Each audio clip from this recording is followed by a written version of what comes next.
네, 오늘은 6월 2일 월요일입니다. 월요일 시장 개장 앞두고 있는 상황인데요.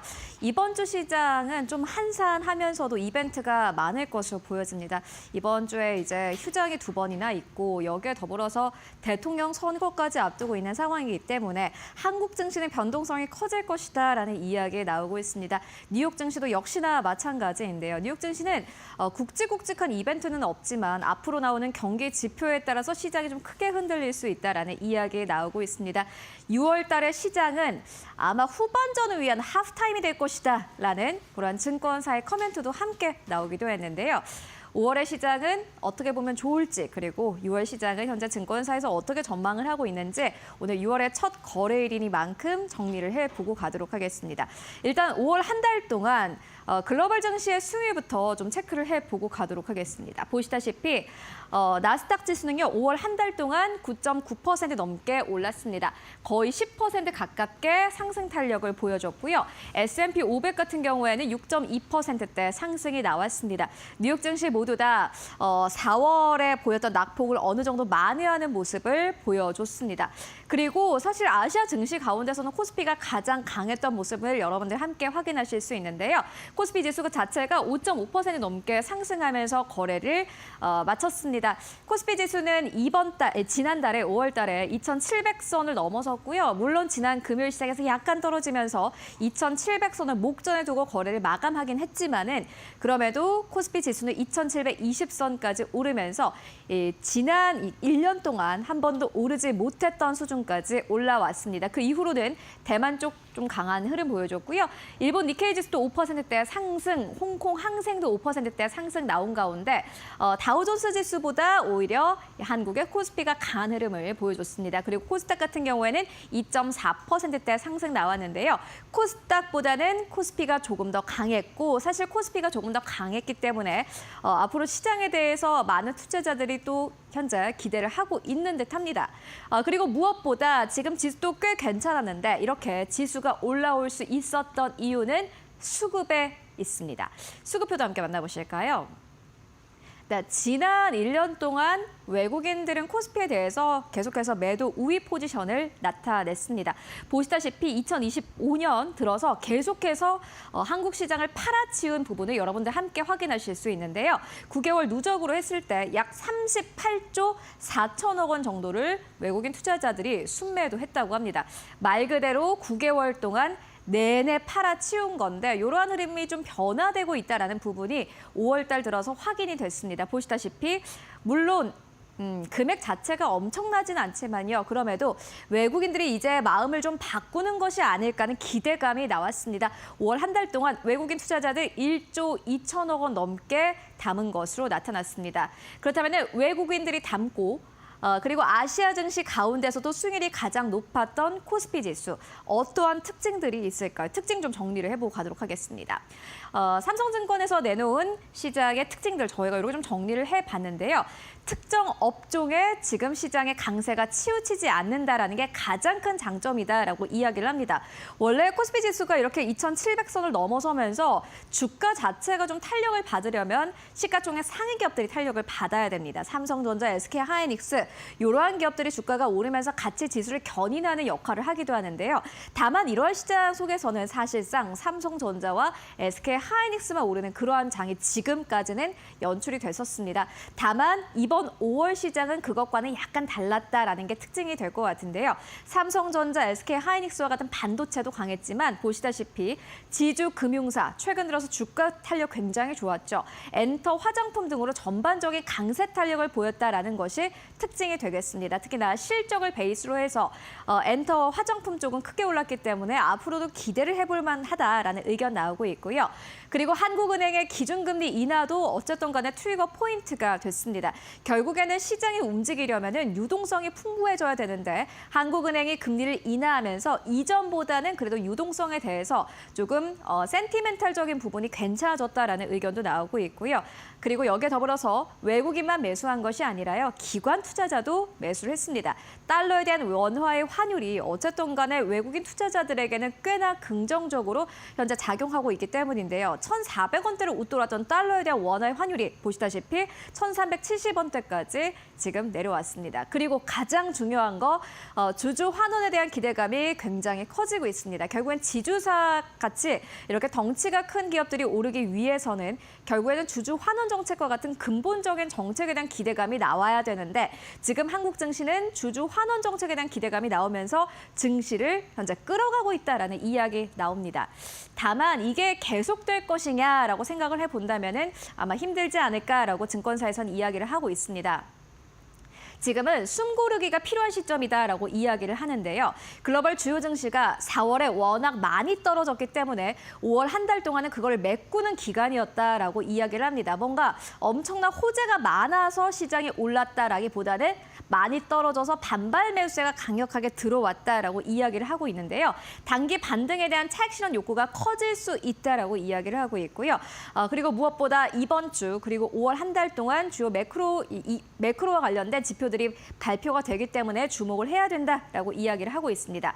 실저 데이터와 시장 상승폭에 대한 분석과 평가 시간이 필요하다라고 이야기를 했는데 예를 들어서 경기 지표가 안 좋은데 시장이 계속해서 잘 간다면은 그 갭을 메우기 위해서 숨고르기가 분명히 있을 테다라고 삼성증권에서는 이야기를 하고 있습니다. 삼성증권만 이런 이야기를 하는 게 아닙니다. 이외의 증권사도 역시나 마찬가지로 약간의 숨고르기 장세가 있을 것이다라고 이야기를 하고 있는데요. 다음 페이지를 통해서 만나보도록 하겠습니다. 네, 이번에는 DB금융투자의 투자 의견입니다. 이제는 이벤트 장세에서 펀더멘털 장세로 갈 것이다라고 이야기를 하는데요. 지금까지는 이벤트 중심의 장세였다라고 이야기를 합니다. 이 이벤트라는 것은요, 관세입니다. 트럼프 대통령이 사실 취임 초까지만 하더라도 내가 관세 200% 매긴다 이렇게 아주 강경한 발언들을 내놓았는데 발언의 수위가 좀 약해지고 그리고 많은 국가와 협상에 나서면서 그래도 트럼프 대통령이 이렇게 협상을 하네. 관세와 관련된 이 이벤트가 어느 정도는 해결이 되는구나라고 5월 달에는 생각을 할 수 있었습니다. 다만 보시다시피 DB금투에서는 주식시장은 이벤트를 반영 후에 원래 본래 펀더멘털로 회귀하려는 특징이 있다라고 이야기를 합니다. 그러니까 4월 달에 많이 떨어지고 5월 달에 많이 올라왔는데 요거를 조금 그래도 메우는 어떠한 기간이 있지 않겠느냐라고 이야기를 하고 있고요. 지금의 상승 관성에 의해서 흐름이 유지되고 있지만은 기초 체력에 유의해야 할 시점이다라고 이야기를 합니다. 미국과 한국을 좀 나눠볼 수 있을 것 같은데요. 먼저 미국 같은 경우에는 고용시장과 관련된 지표가 이번 주에 발표가 됩니다. 그런데 여러분들 아시다시피 미국의 경기 지표는 계속해서 좋지 않은 상황입니다. 그렇기 때문에 고용 지표도 역시나 마찬가지로 악화될 수 있고 5월 한 달 동안 주가가 올라왔지만 이 고용 지표를 확인하고 투자자들이 약간 시장을 매수하는 것을 꺼려할 수 있다라고 DB금투에서는 이야기를 하고 있고요. 한국의 경우에는 해외 수요가 둔화되면서 수출이 악화되고 있는데 한국은 여러분들 아시다시피 이 수출로 먹고 사는 그러한 국가입니다. 그렇기 때문에 시장이 지금보다 반등이 쉽지 않을 수 있다라는 전망 나오고 있습니다. DB금투에서는 전략을 내놓았습니다. 지금은 이벤트 장세이지만 곧 펀더멘털 장세로 간다. 그러니까 우리가 가지고 있는 기초 체력을 시험하는 그러한 장세로 갈 것인데 이벤트에만 집중하지 말고 향후 펀더멘털 기반 흐름에 따라서 선제적인 대비가 필요하다라고 이야기를 하고 있습니다. 말 그대로 너무 지금 이렇게 시장이 올라가는 것에 대해서 너무 급하게 생각하지 말자라고 이야기를 합니다. 그렇다면 이번 주 시장 어떠한 이벤트들 기다리고 있을까요? 마지막으로 일정 확인해 보도록 하겠습니다. 네, 오늘 시장 중국 증시는 휴장에 들어가고요. 무엇보다 미국에서는 ISM 제조 PMI 지표 발표가 됩니다. 그리고 내일은 한국 증시 휴장에 들어가게 되고요.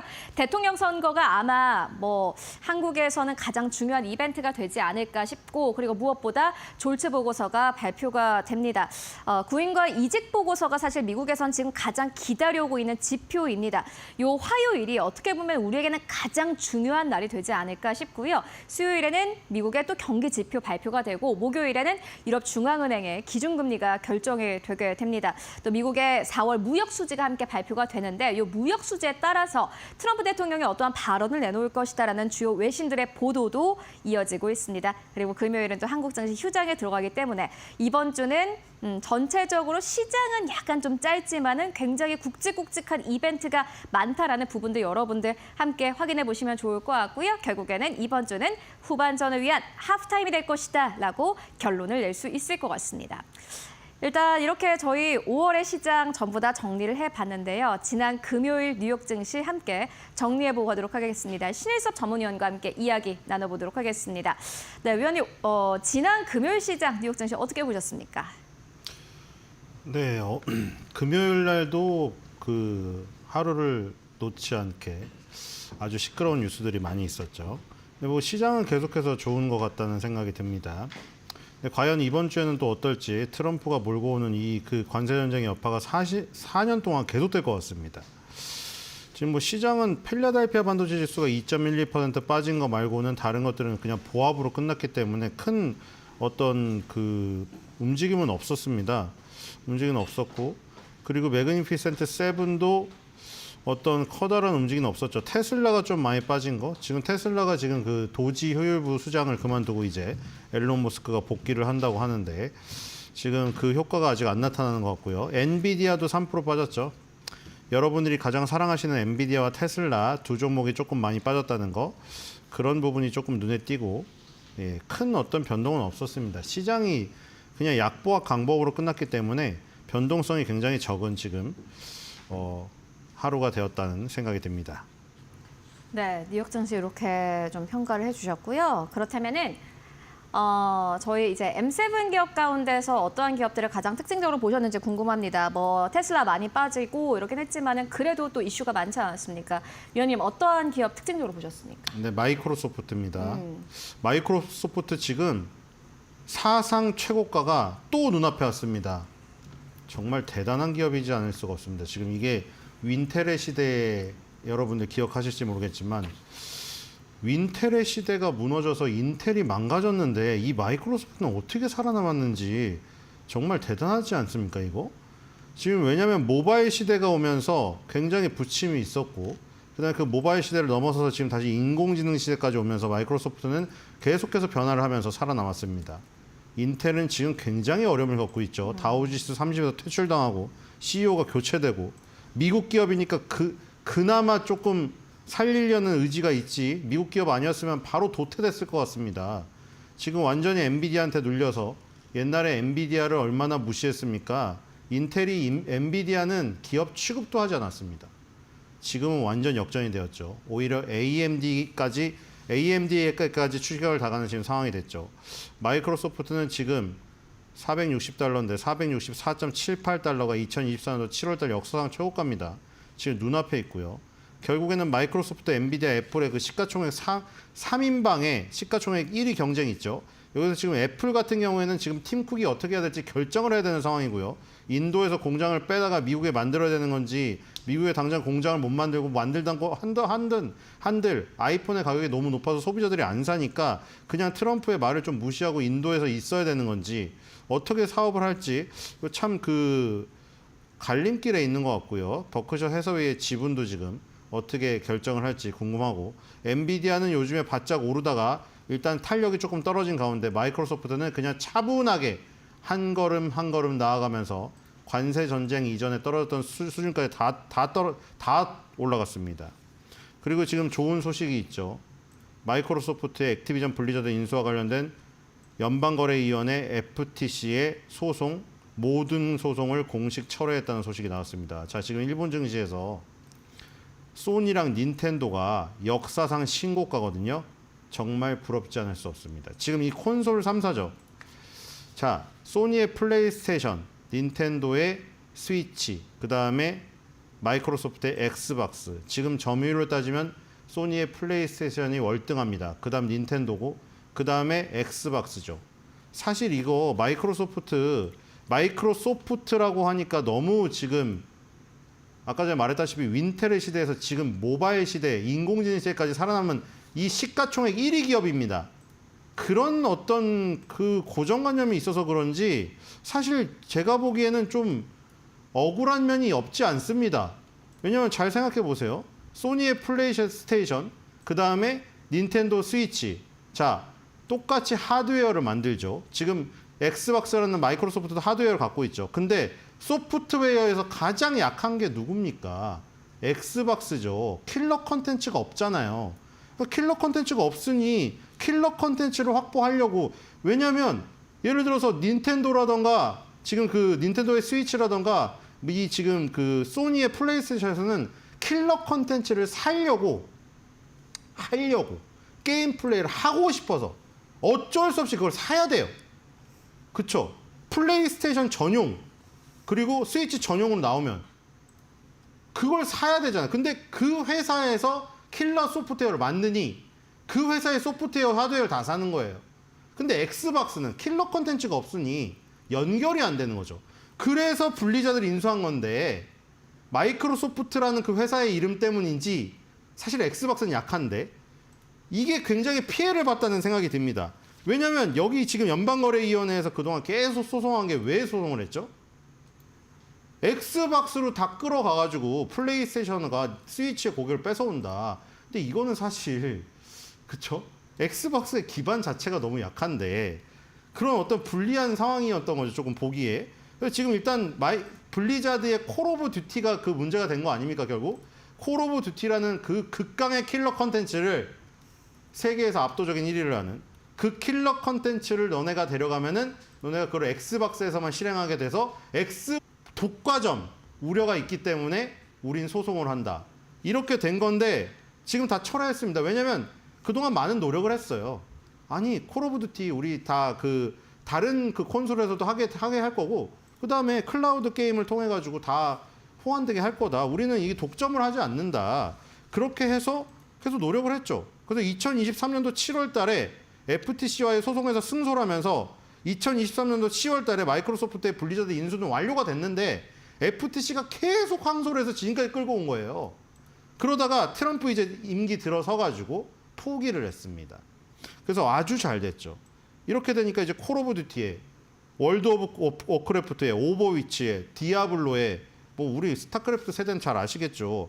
자, 이런 핵심 지적 재산권 다 확보한 상태에다가 콘솔과 PC에다 클라우드 모바일 플랫폼 네. 이 확장 전략 이것을 본격화할 수 있게 됐습니다. 지금 닌텐도와 소니는 이미 일본 증시에서 역사상 최고가를 갔기 때문에 이 콘솔 3사 중에 마지막 남은 마이크로소프트 마저 역사상 최고가를 가지 않을까 이런 생각이 드네요. 네, 알겠습니다. 마이크로소프트 주가 크게 떨어졌을 때 또 사셨던 분들이라면은 거의 지금 이제 다시 한번 연중 최고점을 향해 달려가고 있기 때문에 기대를 할 법하지 않을까 하는 생각이 들고요. 그렇다면 뉴욕 증시에서 지난주 금요일에 또 특징적인 기업들 어떤 기업 보셨는지 궁금합니다. 워낙 또 지난 금요일에는 실적을 발표한 기업들이 많았습니다. 네, 울타뷰티가 급등했습니다. 네, 울타뷰티. 울타뷰티가 12% 가까이 급등했죠. 맞습니다. 자, 1분기 2026년도 1분기 매출 28.5억 달러, 그리고 EPS 6.70달러. 그래서 지금 실적이 좋게 나왔고요. 그래서 이 자신감에 힘입어서 FI 26 가이던스를 상향 조정했습니다. 매출 목표를 115억에서 117억 달러. 근데 동일 매장 매출 증가율은 0%에서 1.5%로 상향했습니다. 그리고 울타뷰티 같은 경우에 이제 우리나라로 따지면 올리브영이죠. 자, 세포라가 있고 울타뷰티가 있습니다. 세포라는 약간 프리미엄 라인이고 울타뷰티는 미국의 10대들. 그러니까 솔직히 MZ세대가 아니고요. 젠지세대겠죠. MZ세대는 너무 늙었습니다. 그 범위가 너무 넓어요. 젠지세대인데 우리나라로 따지면 올리브영에서 여러분들 지하철 많이 타시는 분들 지하철 내 올리브영 가보면은 새벽에 이제 바쁘게 여고생들이 등교하기 전에 머리에 뽕을 하고 올리브영을 왔다 갔다 하는 하굣길에도 많이 목격하실 겁니다. 올영 세일이라고 그날은 난리가 나죠. 쓸어야 되니까요. 그리고 지금 점점 대형화되고 있습니다. 여의도 IFC몰 가보세요. 거기 원래 올리브영이 있거든요. 근데 지금 그거의 한 수배 수준의 어마어마하게 큰 지금 올리브영을 짓고 있습니다. 이 지금 울타뷰티의 모델이 그런 비슷한 모델인데 이 안에는 살롱도 있어요. 아마 올리브영도 그렇게 할 겁니다. 이 안에 살롱이 있어가지고 거기서 메이크업을 해줘요. 그리고 지금 뭐 거기서 그냥 스스로 하는 건 지금 많잖아요. 그 고데기도 있고 다 있는데 솔직히 남이 다 해가지고 쓰긴 싫더라고요. 그거. 면봉도 그렇고. 근데 어쨌든 거기서 이제 전문가들이 이 살롱 같이 해서 뷰티 살롱처럼 꾸며지는 어떤 이런 헤어샵 같은 거, 헤어샵, 메이크업샵, 네일샵 이제 다 들어가는 거예요. 그리고 울타뷰티가 젠지 세대들을 대상으로 많이 한다고 했잖아요. 아까 세포라 같은 경우는 조금 더 단가가 있습니다. 그러니까 요즘에 듀프 소비라고 하죠. 듀프 소비. 베낀다라고 해서 요즘에 경기가 어렵잖아요. 그리고 아까 젠지 세대들은 요즘에 틱톡에서도 엄청 유행하거든요. 듀프 소비 쳐보면은 솔직히 로레알, 무슨 뭐 크리스찬 디올, 샤넬 이런 거 비싸거든요. 근데 굉장히 유사하면서, 그러니까 물론 이게 완전 복제품으로 해서 법적인 처벌을 받을 때까지 가면 안 되지만 효능은 굉장히 비슷한데 인디 브랜드들에서 만든 것들 저가가 있어요. 그런 것들을 울타뷰티가 많이 취급을 하죠. 그걸 젠지 세대를 파갖고 성공한 거예요. 젠지 세대를 완전히 분석한 다음에 틱톡이나 이 유튜브를 통해서 마케팅을 엄청나게 쳤습니다. 이게 옴니 채널이라고 하죠. 오프라인, 온라인, 그다음에 모바일 이런 것들 다 섞어가지고 젠지 세대에 대한 접근력을 넓힌 거. 이게 울타뷰티의 성공 어떤 그 마케팅 능력이라고 할 수가 있겠네요. 네, 이게 이제 울타뷰티가 실적을 발표를 하면서 보니까는 어닝콜에서 이게 이제 매출이 좀 순차적으로 둔화되지 않겠느냐, 경기가 하강하고 있는데라는 질문에 대해서 우리가 이걸 다 생각하고 가이던스를 내놓았다라고 이야기를 하면서 주가가 급등세를 보였습니다. 결국에는 미국 내에서 이렇게 저가 화장품은 잘 팔리고 있다라는 것을 울타뷰티의 실적을 통해서 알 수 있었는데요. 한국의 화장품 기업 좀 기대해 볼 수 있을까요? 네, 그래서 실리콘2를 봐야겠죠. 네. 자, 실리콘2 그 홈페이지 들어가 보면은 제가 만약 외국인이라면 정말 재밌을 것 같다는 생각이 듭니다. 거기에 가면은 K-팝하고 K-푸드하고 K-뷰티가 세 개의 섹터 카테고리를 형성하고 있거든요. 아마 제가 동남아시아 사람이었으면은 밤샐 줄 모르고 그 사이트 다 뜯어봤을 것 같아요. 왜냐면 너무 재밌잖아요. 거기 가면 식품도 살 수 있지, 뷰티도 할 수 있고, K-팝 같이 들을 수가 있어요. 한터 차트의 그 차트랑 함께 너무 재밌잖아요. 그래서 이제 거기서 실리콘2를 통해서 이 소 인디 브랜드들이 이 도움을 받습니다. 물류 창고도 있고 이 어떤 라인들 다 이용해가지고 쉽게 장사를 할 수가 있겠죠. 그래서 여기서 뜬 인디 브랜드들이 엄청나게 많습니다. 실리콘2가 가장 히트를 치게 만들었고 브랜드 중 가장 많은 지금 매출 비중을 차지하는 게 바로 조선미녀죠. 조선미녀가 여기서 실리콘2가 아니었다면 이런 식의 인지도는 못 얻었습니다. 그리고 지금 매출액 2위를 기록한 브랜드가 또 메디큐브예요. 지금 이런 것들이 LG생활건강이라던가 아모레퍼시픽 같은 공룡들이 발빠르게 이렇게 전환을 못했던 겁니다. 공룡들이라서 뒤집고 방향 전환하고 이런 게 느려요. 몸집이 커서 강한 건 있지만.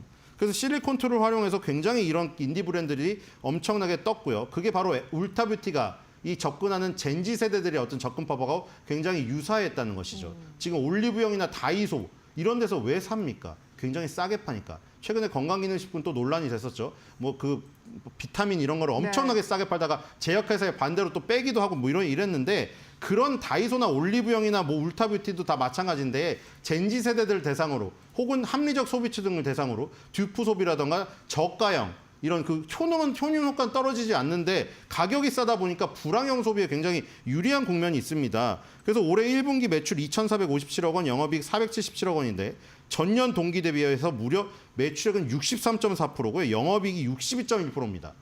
그러니까 지금 외형 성장과 마진 확대가 동시에 일어나는 이런 꿈 같은 일이 일어나는 거죠. 원래 외형 성장을 하는 것은 마케팅비를 엄청나게 써야 되기 때문에 마진이 안 남습니다. 초반에는. 몸집을 키우려면은 전단지 돌려야 될 거 아닙니까? 유튜브에다가 광고, 뭐 저기 인플루언서들 대상으로 광고해달라고 해야 될 것이고 돈이 많이 들기 때문에 마진을 많이 남기기 힘들어요. 근데 지금 이렇게 영업이익과 매출이 같은 수치로 늘어난다는 것은 환상적인 지금 상황이죠. 그렇기 때문에 지금 조선미녀나 지금 메디큐브 이런 것도 있지만 향후에 어떤 추가적인 이런 인디 브랜드들이 또 성공 이런 것들을 실리콘2가 뒤에서 백업을 해주는 업체다. 이렇게 보시면 될 것 같고 거의 지금은 인디 브랜드들 그 키우는 데는 독보적인 지금 플랫폼이 되었죠. 아까 전에 말했듯이 뷰티만 있는 게 아니기 때문에 이게 시너지가 나는 거예요. 그렇죠? 그렇죠. 여가 예를 들어 트와이스의 쯔위를 봤는데 너무 예뻐가지고 대만 팬들, 중국 팬들이 들어와가지고 그 쯔위가 바른 화장품이 뭐냐 검색해가지고 이제 이 실리콘2에서 홍보하는 이 인디 브랜드 화장품을 사는 거예요. 그다음에 이제 화장하고 기분이 좋으니까 불닭볶음면 먹으면서 이제 관광하러 가는 거죠. 네, 저희 화장품주 가운데서 실리콘2 짚고 왔는데 또 여러 가지 매력이 있는 기업이기도 합니다. 주가 한번 여쭤보고 갈게요. 지금 최고가 52주 신고가 54,000원대이고 47,000원대 오늘 뭐 넥스트레이드에서 그렇게 좀 거래가 되고 있는 상황인데 이 기업 전 이제 52주 신고가까지 얼마 남겨두고 있지 않은 상황이고 여기까지는 좀 가능할까요? 어떻게 보세요? 차트적인 측면에서. 실리콘투도 지금 다시 저기 가고 있죠. 네, 맞습니다. 고점을 향해서 가고 있죠. 그래서 이 실리콘투도 결국에는 고점 돌파 가능성 거의 다 왔네요. 얘도 지금 비슷합니다.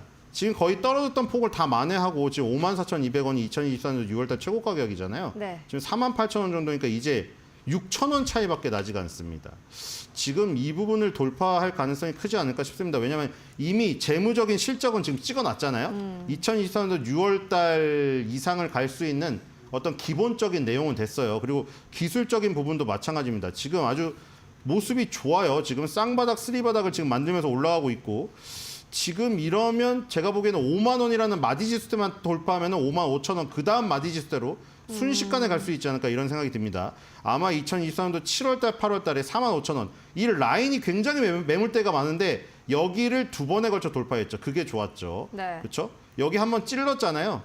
5월달에 한번 찔렀습니다. 5월달에 한번 찔러서 실패하고 누른 다음에 다시 여기를 돌파하는 지금 상황이 지금 벌어지고 있거든요. 네. 매물 소화를 하려고 일부러 페이크를 한번 주고 올려쳤을 가능성이 굉장히 높아 보이네요, 지금. 네, 실리콘투까지 저희 만나보고 왔습니다. 기관 투자자들의 매수도 유입되고 있는 상황이고 5만 원대를 뚫어내려고 하는 그러한 지금 모습을 보이고 있다라는 이야기까지 함께 나왔는데 아무래도 미국에서 어떻게 보면 선행 지표격으로 지금 나오고 있는 울타뷰티가 긍정적인 실적을 발표했기 때문에 실리콘투도 기대해 보도록 하겠습니다. 지금까지 신일섭 위원과 함께 이야기 나눠봤습니다. 말씀 고맙습니다.